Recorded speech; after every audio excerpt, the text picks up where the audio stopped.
Okay, so we've been successful in some ways. I've been posting my recent video on Fanatics forums. You all have been sharing the video. A few of you have even shared the video directly with Fanatic. I'm gonna say this right now, my channel is not about calling Fanatic out or calling any one company out for, you know, their wrongdoings. It's not what my channel's about.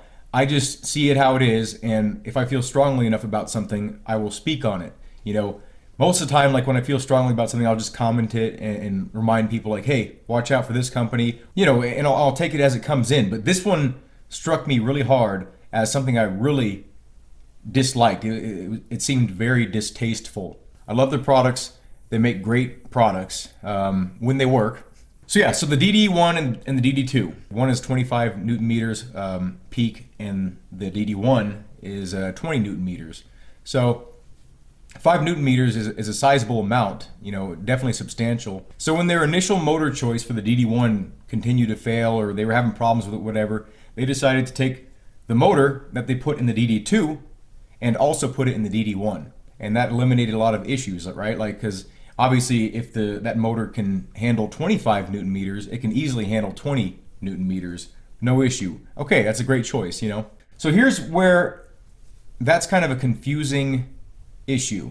They're like, we're doing you a favor, you know, like we're putting a better motor in the DD1 so you can have a reliable experience, right? But break it down a little bit further. So they're charging what, like $1,500 or $1,600 or whatever it is for the DD2. Well, it's 25 Newton meters. It should be more. Then you break it down a little bit further and realize, well, it's exactly the same internally. You know, I've seen breakdowns of both units and no one can find any differences in the components. So why is it they're able to make the DD1 cheaper? They are limiting the power you're receiving for the price you pay. A little bit deeper, why is it then okay for them to charge $1,500 for the same exact unit internally? Why don't they just get rid of the DD1 and just have it be the Podium DD? Think about that. Doesn't that make more sense? And no, it doesn't make more sense from a business standpoint, because they're able to squeeze more money out of you for the same product. They're going to make you believe you're getting a better deal, but it's 100% limited by them as to why you're getting the better deal. They're taking their product and forcing limitations on it. It's ingenious. That's hundreds of dollars they're charging extra for the same exact product. And it's something that I don't see really anyone talking about. They talk about it in a positive way. They only look at it from the perspective of, they're putting a better motor in my DD1. They're great. They're artificially limiting the capabilities of their product just so you feel like you're getting a better deal when they charge you more for it. And if they're able to sell the DD1 for that same price, why then would they not be able to sell the DD2 for that same exact price as the DD1? Same thing with the power supply. You know, you are artificially limiting the capabilities of a unit to make someone feel like they're getting a better deal, when the only reason they're not getting the full experience is because you're not giving it to them. You're dangling in front of them like this. You can have it for a price, you know, like that's like making a deal with the devil kind of stuff, you know, like you can have this, all this money for your soul. The power kill switch, right? Like every single reviewer I've ever seen that has held the kill switch in their hands say it does not feel like $100 purchase. It feels like it should be like $20. $20, okay. It's just literally like a button. Done, right? Like it's just a button. They're charging you $100 for a button in a square piece of plastic enclosure or whatever it is. Like, that's called milking your user base. For one, if you're saying your wheelbase is so powerful, right, that it's actually dangerous to use, why would you then sell these units without that? There's always the next step. There's always something better, you know. And that's fine. If you're actually releasing a product that is actually better, that's fine. Like, and you charge more for it, all for it. Like 100% on board with that. Like, but to consider a laptop power brick a booster kit, like, I mean, for one, like, let's just acknowledge that that is insanely good marketing. Like, when's the last time you bought a laptop and maybe the power supply failed or whatever, and instead of calling it a charger or a power supply, someone sold it to you as a booster kit to increase the performance of your laptop? No, that's what makes it work. That's what makes the product work. That's not a product. That's an accessory to the product to make it work. The product is this is the product. The power cables and the cables, you know, I guess if you were a cable manufacturer, your product would be the cables, right? But otherwise, if you're a regular company that doesn't make the cables and make the power supplies, that's not a product to you. Here, guys, check out our new product. You can buy as many laptops, computers, wheelbases, Teslas. You can buy as many of those as you want. And none of them will work without a power cable to charge it or to keep it powered. That's not a product. That is how your product works. Ooh, like that made me upset just thinking about that. That like they're passing it off to the consumer as we're doing you a favor, when honestly they just came up with a genius way to charge you more money for the same product. And that's exactly what they're doing here with this power supply. It's the same exact product.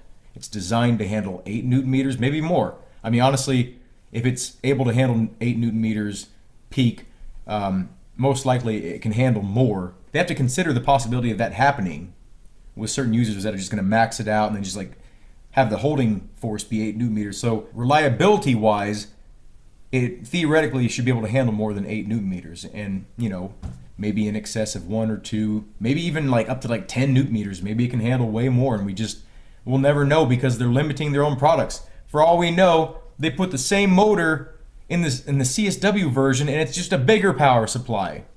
We were talking about that in the comments section. Like that was one of the first thoughts I came up with. It like when I saw there was 2 different power supplies, and I'm like, well, if you put even more power to it, will it just output that? You know, will it give that to you? And is the only limitation the software? You know, saying, okay, we're going to stop the output at 10 Newton meters or 8 Newton meters. Is that the only limitation? Can it handle more? If that's the case, I can't wait till you release the CSW and it's the same form factor as the CSL DD. Like if you do that, someone will get both of them. They're going to take them apart and they're going to find out if it's the same motor and if it's the same components. Don't put yourself in that situation. Like that's going to be horrible and that's going to be embarrassing if that happens. But I almost predict that. And I'm really wondering how much of this is in your control.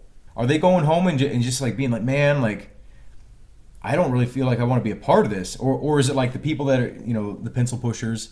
And no offense if that's what you are, because I mean, that's your job and everybody has a place in this world. But at some point, you have to put those people in perspective and be like, you know, this is not all about profit margins. It's not all about making money. Our reputation is very important.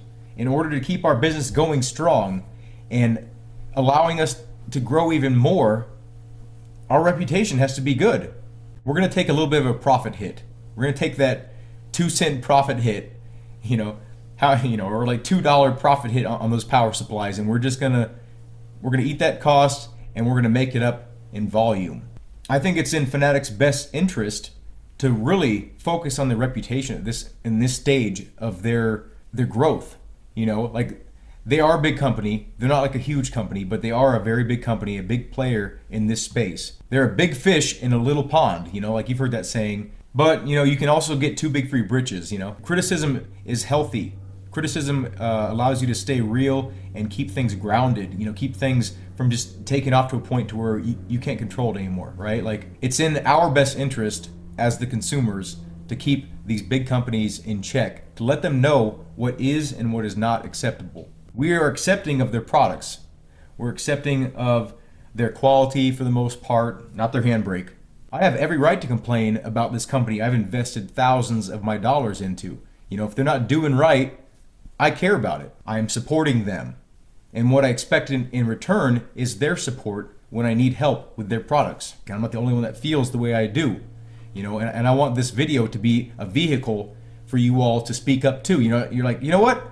I do have a problem with this. This is a problem. I've been wanting to say this. Maybe I didn't mention it, but now is a good time. It's a better time now than ever. I have no doubt in my mind the CSL DD will be a great product. It'll have a great following. I think it'll have a strong launch. I think it's going to sell out immediately, and rightfully so. It is a very exciting product.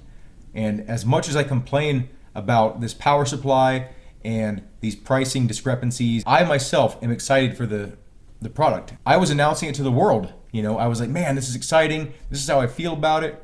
I think it's going to be a good product for me personally because I do mostly rally racing and I don't really use more than 8 Newton meters. You get my point. My main observation that I wanted to get across here was, yet again, this is another example of their shady business practices in getting you to think they're giving you a better deal when they're selling you the same exact product for more. While I was responding to like the hundreds of comments that just came in because of this video, a lot of people were supporting of it, and thank you. And thank you for the new subscribers. I really appreciate that. I really appreciate the support. I mentioned in one of the responses, someone was defending the business practice that we're referring to in these videos. So I compared it to a puzzle, right? You buy a puzzle, not a whole lot of people are into puzzles anymore, but they used to be popular. It's a 150 piece puzzle, right? You open it up, you get to the point where like the last puzzle piece needs to be inserted and it's not there. Okay, so you're like, oh, maybe I lost it. You look around for it, it's not there, and you really want to maybe hang this up on your wall. You want to laminate it. You're really proud of this puzzle or whatever. So you contact the manufacturer of the puzzle and you're like, is it possible for you to send me that puzzle piece? I really want to finish this. And they're like, well, actually, there's a $2 charge for that puzzle piece. A $2 charge? Like, shouldn't that have been included in the first place? Like, when you buy a puzzle, it should be complete, right? When the designer designed the puzzle, he designed the full picture, right? But then you find out they designed that puzzle to have that missing puzzle piece, so you're forced to buy it and feel unsatisfied with the puzzle that you bought. There's one example for you. Did I buy shorts that were configurable to a pair of pants, but they were advertised as a pair of pants? Like, they didn't mention the price of the power supply when they advertised the DD, right? The CSL DD. They only advertised it as $349. $349 or 349 euros. That's cool. Thanks for doing that, even though, by your logic, you're giving customers options. You're lowering the price point of, the CSL DD by separating the PlayStation version from the standard version and the boosted version from the standard version. But yet you're not going to adjust the pricing for the differences in euros and the US dollar. It just seems kind of odd that, it would be $349.99 for both markets when there's clearly a difference in the conversion rate for the currencies and stuff that you're talking about. So there's yet another thing, like, why wouldn't they make it equal with whatever the conversion rate is? And the answer is because $349 looks good. There's another example, $349. Instead of just saying $350, that's another marketing scam. If you're not able to recognize that, it's a marketing scam to make you feel like you're getting a better deal. When you see 40 instead of 50, doesn't matter what's after that 40, it still feels like you're getting a way better deal. Yeah, and so the reason why they did not include the price of the charger is so people would focus only on $349.99. Right? They didn't include the price of the wheelbase mount for like the table clamp. They didn't include the price for the booster kit. And that's because people would start putting 2 and 2 together, like, oh, well, this is not a $349 product. Depending on what I want from this product, it's actually a $500 product. If I want the PlayStation licensing. It's borderline false advertisement because they're leaving out important details intentionally. They're building the hype up around $349, so that $349 number is going to spread everywhere. And people are going to compare it to everything, right? They're like, Thrustmaster comes out with a new wheelbase, right? They're like, oh, why would you get that when you can buy a CSL DD for $350? They're directing your focus to exactly what they want to present. And it's strategic. All of it's strategic. It's a big game. It's a big chess game to them. And every move they make is 100% strategy based on making you and you, and you, and you believe what they have to say. So I'm making this video to remind you, be aware, keep these big companies and small companies in check, because you are how they survive. Your voice does matter. Please take what I've said into consideration and just really keep things in perspective. Yes, they make great products. Yes, this new product coming out is going to be a hit. I'm not arguing that at all. Like, just be aware of what they're doing. You know, they're not transparent. Have a good day. Thank you for watching, and I hope to see you in a future video.